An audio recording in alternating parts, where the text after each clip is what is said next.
Hey YouTube, it's Ryan, and today, as you can see behind me, I'm planting milo, or as some call it, grain sorghum, for the first time. The last few years have been pretty tough on most commodities. Cotton and wheat are the two main crops in our area, and among them, wheat is down about half of what it was just 5 years ago, and cotton is down about 30%. So on mine and my father's operation, we knew we needed to start doing some things differently to stay profitable and generate income.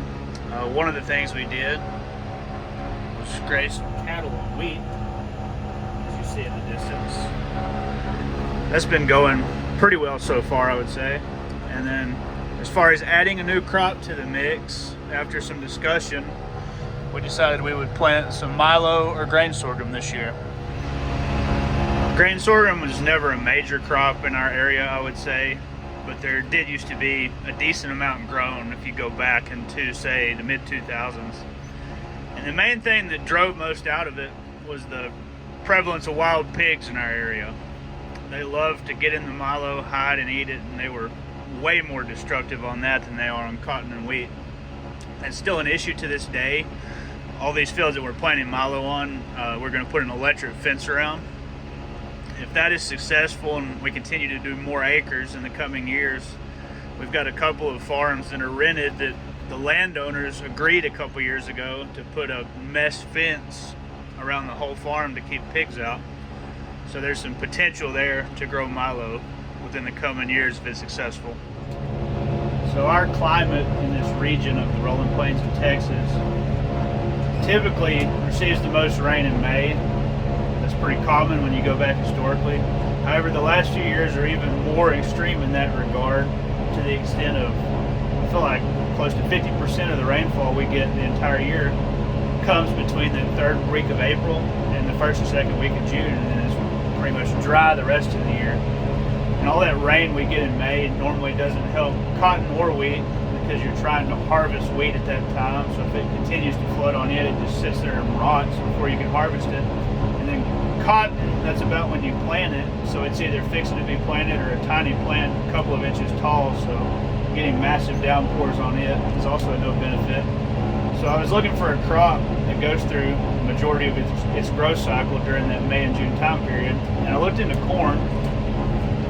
We in our county, in Knox County, do not have an insurance policy on corn, so that was an immediate can't do it for me.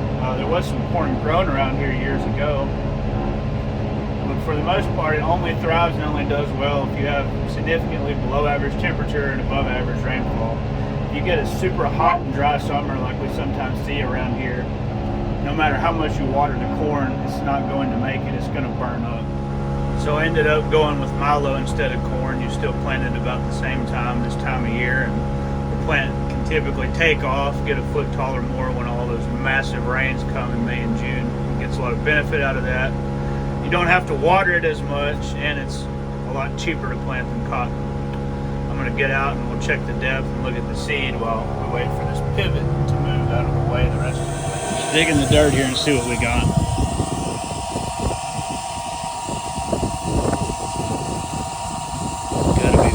Gentle sometimes so you don't knock it out.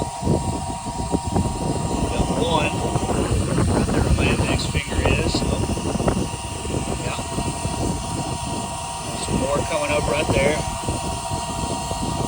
I'm aiming for a little less than 1 inch deep, a little bit less than my first knuckle. We're calling for a little bit of rain this weekend, about 1 inch accumulation, so I should have no trouble getting it up at that depth.